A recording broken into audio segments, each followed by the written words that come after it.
Hi, I'm Kaz, and today I have chosen the backdrop of the beautiful outdoors because it's a beautiful day and why not? We are here to talk about consent. In order to have conversations about the different aspects of consent, it is important to first define consent. As a matter of fact, it's important to define consent often and in different ways in order for different people from different walks, of different ages, of different backgrounds to understand, learn, and practice. So, what's the simplest way to define consent? Well, many will say it's simply asking for permission, but let's deep dive a little here. Yes, permission is a large part of consent. Please may I touch your hair? Or can I call you later on today? Or would you like to sit next to me? Even though permission is required in these questions, the answers will not always be yes or no. In some cases, the conversations are continuous and ongoing. So, for example, can I touch your hair? Maybe not right now. My head hurts. Can I touch your hair later? Maybe ask me later and we'll see. Please note, not all conversations will look this way. Many times, no is just no and doesn't need an explanation. Context is very important.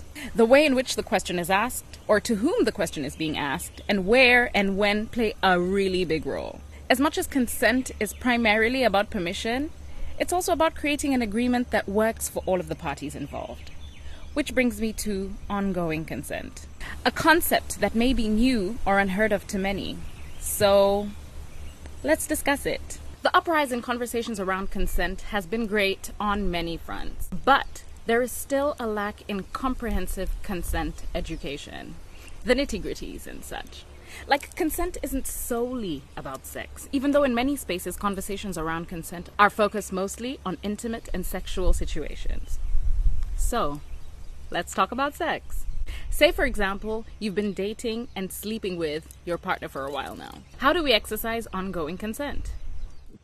So, there's this thing that I've been meaning to try with you. Maybe later tonight? Sounds like fun! I'd love to! Cut to, hey honey, so you remember that thing I wanted to try with you? Are you still up for it? I absolutely am. Thank you for checking in. So what I'm gonna need you to do is go put this on. Is it possible that we can do the thing without me wearing that? Yeah. I'm sure we can make it work. Great. Cut to. How does that feel? Do you want me to keep going? I absolutely love that. Please keep going. Great. Cut to. So how was that for you? I loved this part. But this part, not so much. You think we can leave that out next time? Of course.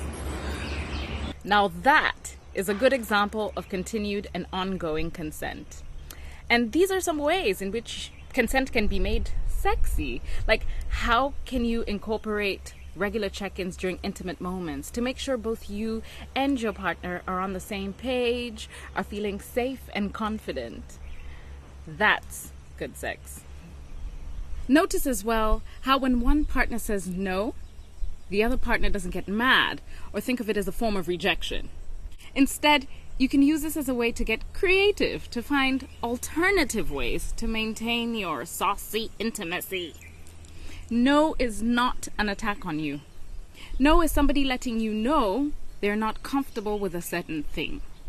They are accepting their boundaries. Trust when someone says no. They know themselves better than you do. Plus, you don't want to engage with someone that isn't comfortable setting their boundaries or doesn't share what they do and do not like. You want to create a safe enough space for conversation. Open, honest, and vulnerable conversation that leaves room for accepting when someone says no, or when they say yes at first and then no later. And it's okay for you to change your mind, because maybe the feelings between the time you said yes to an activity and the time of the activity, something changed. We've discussed consent as an ongoing conversation. Now let's touch on no as a complete sentence. I know it all sounds very counterintuitive, but hear me out. Saying no is actually very difficult for so many people. And because of this, saying no has to become part of a regular practice. So when somebody tells you no, instead of, why not? No, that's okay. Take care of yourself. Thanks for letting me know. Is it okay if I ask again later? No. Thanks for letting me know where you stand. Because no is a complete sentence. At the end of the day, consent is vast and we are continually learning about the different variations of it. How to ask, when to negotiate, when to say thank you and walk away, amongst many other things. What's most important is that we continue to learn to be respectful of people and their boundaries, and to understand that being on the receiving end of a no is not a personal attack, but a better way to understand other people. I hope this has been helpful. Please comment below and let me know what your thoughts around this are. Bye.